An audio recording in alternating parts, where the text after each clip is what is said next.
I sat down last week and I was like, huh, where's Sydney? And then I got up and we went all the way in the back. I said we both here. So now we're going to see people's face. Yeah. What the heck is wrong with you? Right. My fault for blaming personal space. I actually no. Personal space is not. Actually, Yeah, I mean, he's fine with it, you know. No, he's Nice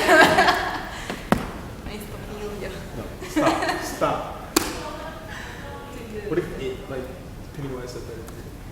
Like, grabs it. But with the Pennywise face? I'm like, oh. Yeah, exactly. Were you here that day of Lux and we decided to Yeah, it was me, you, and Jenna. Hey, did y'all tell Jonah? Did you guys tell Jonah to come? Yeah, we're in the same French class, and She was like, I'm not gonna- she's like, I'm not doing well enough in this class to be skipping that. This is my lunch. This is my yeah. I just take my and lunch I'm gonna tomorrow. and I'm class after. So I'm gonna be hungry, but it's okay. yeah, this is my class house. I just get my lunch like to go from the caf and then I just What are you doing?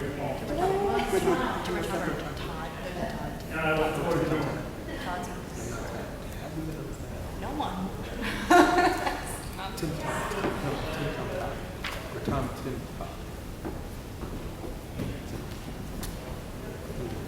Who do you want to talk to? Thing we went to over there. No, I'm saying, if you were to say, like, what sounds more, which arrangement, regardless of who the people are.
Grace and peace to you all, and welcome to chapel today. I want to say a special thank you to Dr. Soli Clark, who's playing for us today. Carolyn's away for a few weeks, and Soli graciously offered to fill in, so thank you so much for playing. And our message today is going to be given by Brenda Matias Cruz, who is a Lux intern, a junior. I keep getting that number after your name wrong, but it's the math in my head. I just have trouble with that. Anyways, junior, she's got a great message for you today. Worked on it very hard. She's a little nervous, but I just told her, just everybody's in their underwear, just picture them, smile, friendly faces. She'll do great. Do great. And Maria Caccone is a senior and a Lux intern, so she's going to lead us in prayer. On the back of your bulletin, you see what's happening coming up next week in chapel. We'll hear from Kyle Martin. Looking forward to that message.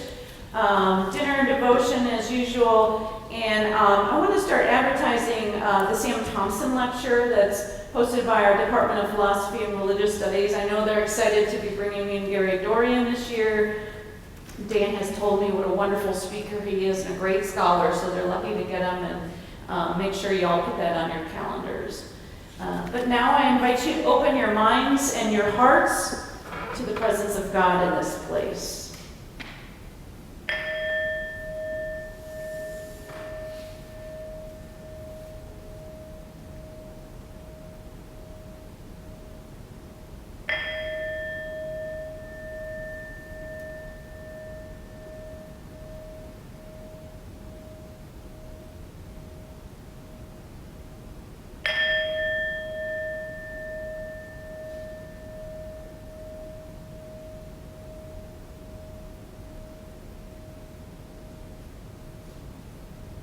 Now I invite you to stand if you're able, and we'll join together in singing hymn number 842. It's a short Taizé hymn, so we'll sing it through 3 times.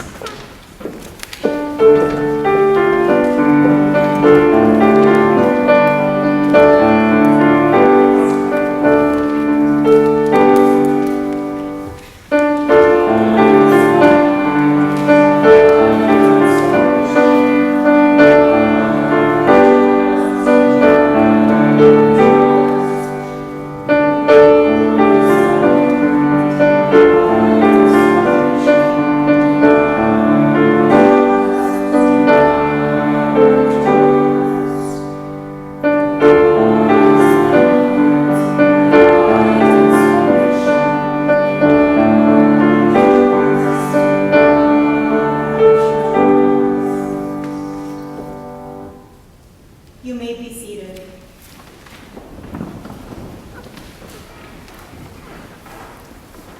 Please join me in prayer. O Lord, open our eyes to your presence. Open our minds to your grace. Open our lips to your praises. Open our hearts to your love. Open our lives to your healing. And be found here among us. Amen. The scripture for today is from Luke chapter 16, verses 19 to 31. There was a rich man who was dressed in purple and fine linen, and who feasted sumptuously every day.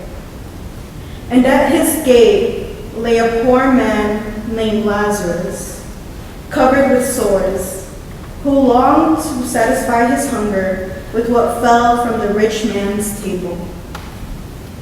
Even the dogs would come and lick his sores. The poor man died and was carried away by the angels to be with Abraham. The rich man also died and was buried. In Hades, where he was being tormented, he looked up and saw Abraham far away with Lazarus by his side. He called out, "Father Abraham, have mercy on me, and send Lazarus to dip the tip of his finger in water and cool my tongue. For I am in agony in these flames." But Abraham said, "Child, remember that during your lifetime you received your good things, and Lazarus in like manner evil things. But now he is comforted here, and you are an enemy. Besides all this, between you and us, a great chasm has been fixed, so that those who might want to pass from here to you cannot do so, and no one can cross from there to us." He said, "Then, Father, I beg you to send him to my father's house, for I have 5 brothers, that he may warn them, so that they will not also come into this place of torment." Abraham replied, "They have Moses and the prophets. They should listen to them." He said, "No, Father Abraham, but if someone goes to them from the dead, they will repent." He said to him, "If they do not listen to Moses and the prophets, neither will they be convinced, even if someone rises from the dead." This is the word of God. Thanks be to God. So the scripture for today reminds us of the important distinctions between the rich man and the poor man Lazarus. Lazarus symbolizes all the world's problems laying at our doorstep. Like Jessica said last week, the world is a terrible place and people are awful. And the week before that, Reverend Dan Ott was talking about the violence at our doorstep. Lazarus is the poor man at the gate waiting for the rich man to notice him, to help him in this time of need. There are several issues going on in this world today, like violence, homelessness, poverty, and hunger. Many of these things are currently at our doorstep and right in front of us. But every single day, we choose to be blind to the needs of others. We choose to walk past them. We choose to ignore them. We ignore because we can't afford to look the other way. Although we can look the other way, it's hard to completely ignore these problems. When we think about hunger, we think of starving children in faraway countries. And the thought that people can go hungry at our doorstep does not even cross our mind. Food insecurity has always been a large problem. Even in the scripture, Lazarus is the poor man who is covered in sores, who longed to satisfy his hunger. Food insecurity is an important issue that I hold close to my heart because I have also been food insecure. It was hard to admit that I was once food insecure, but I was. I was food insecure in the sense that I had the lack of access to healthy and nutritious food. My parents made sure that I was fed and had every meal. I had a meal every day. But as time passed, we were limited on the amount of groceries we can buy. I remember having to eat the same meal every day. It was always rice and beans. Hardly any vegetables or any fruit. But now I am thankful to have had something to eat every day because there are several families that cannot make it through each month without skipping a meal. In class, we're reading about how some people under the poverty line live $2 a day, and that is not enough to feed a family of 4 a healthy and nutritious meal. There is no luxury in asking for a different meal. There is no asking for anything. You take what you are given, and you are thankful. Sometimes I wonder if my parents got enough to eat. I don't think I will ever know because they are too proud to even say, but I can't question that either because I know that they worked so hard to make sure that my younger brother and I ate. Now as a college student, it's even harder because I have to provide for myself. And I remember freshman year, it was difficult to get used to the dining hall food because it's just so different to what I had at home. So I stopped going to the cafeteria.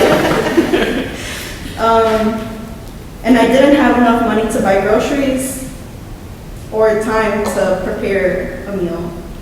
So I spent my time eating ramen and hot Cheetos as a stereotypical college student. But I soon realized that that was being food insecure. The hot Cheetos would satisfy my taste buds, but not my hunger. Hunger and food insecurity in this country is a large problem. Not everyone can afford to buy food. Not everyone can afford to feed their children. Not everyone can afford to buy fresh fruits and vegetables. People either do not have money or they don't have the means of transportation to buy their groceries. Each day, approximately 800 million people go hungry. This is a problem we need to work towards because food is a right for everyone, or at least it should be. One thing we can do is not be wasteful. The rich man feasted sumptuously every day while the poor man had nothing. Sometimes we take for granted all the food that we do have. We take for granted having the fridge and cabinet stuff. We take for granted food and throw away expired food. Abraham reminds the rich man, "Child, remember that during your lifetime, you received your good things." Sometimes we forget to give thanks for having a meal. Sometimes we forget to thank those who prepared the meal. Sometimes we forget to acknowledge that others will not be eating when we are. Sometimes we forget some children go hungry at night and have to cry themselves to sleep. Sometimes we forget about those that do not know where the next meal is coming from. Sometimes we forget how privileged we are and we keep asking for more. When the rich man was being tormented, he calls to Abraham and says, "Have mercy on me, and send Lazarus to dip the tip of his fingers in water and cool my tongue, for I am in agony in these flames." Now that he is struggling, he thinks he has the privilege to keep asking for more. Now that he is in pain, he is calling and begging Abraham for help. But when he was alive, he had forgotten about him. Just as we forget to give thanks for what we have in this life, and we take for granted our blessings. Some of us are fortunate to have a good life, to have good health, to have a job, to be financially secured. Some of us are fortunate to have a good life, but some of us are not. Some of us are worried about where we will be spending the night. Some of us do not know where the next meal will come from. Some of us worry about our survival and wonder if we will wake up to see the next day. The world is a terrible place. But how do we overcome these struggles? Or how do we help others? That's a great question. As the rich man is asking Abraham for help, Abraham responds, "They have Moses and the prophets. They should listen to them." Listening is an important skill to develop. So let us take a step back and listen. Listen to your neighbor who needs your help. Listen to those who have questions. Listen to those who you are trying to help. We need to include people who are food insecure in these conversations when we are trying to help them. If we want to do good in this world, we must listen to those who most need our help. We have all the tools in this world to solve unjust problems, but we must critically listen to one another. When we do not listen, we continue to be blind to the needs of those in front of us. In the end, we are responsible for each other. We need to care for one another.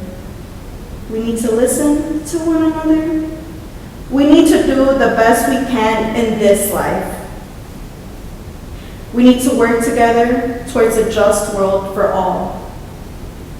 We can be the change this world needs.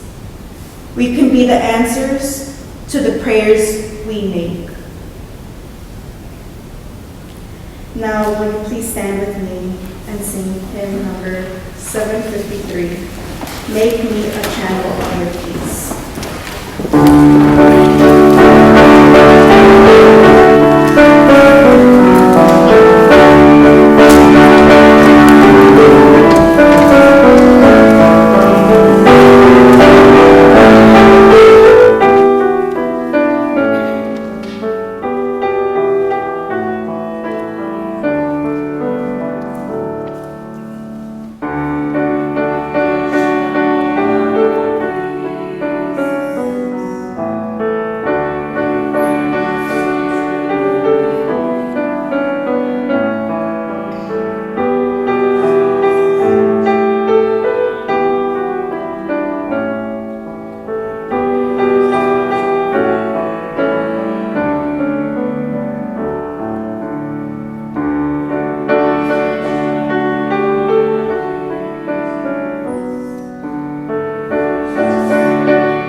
a time in which we live in faith and faithfulness. By your Son and by your Spirit, you visit us in the seasons of our lives. Before us have gone generations of your servants, who have tasted your love, who have touched your mercy, who have accepted and your forgiveness, and who have ventured into your purpose. Give us grace just now, we pray, that we might be learning from those who have gone before us, and that we might be faithful in this and every day of our lives.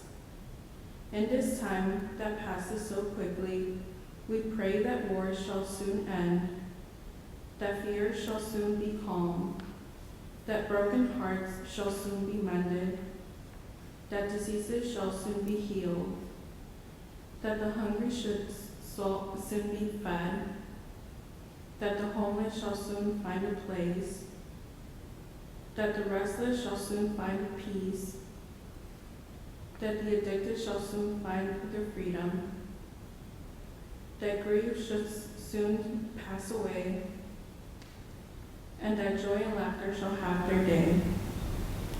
By your Holy Spirit, O God, make us willing answers to the prayers we make. And hear us now as we pray the prayer that Christ taught us by saying, Our Father, who art in heaven, hallowed be thy name.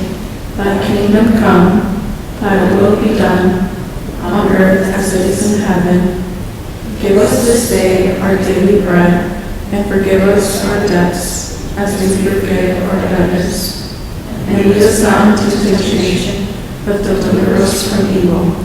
For thine is the kingdom, and power, and the glory forever. Amen. Let us stand and sing our closing hymn, number 544, Bless the Lord. We will sing it 3 times.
Inspired, encouraged, and challenged to be the answers to the prayers we make.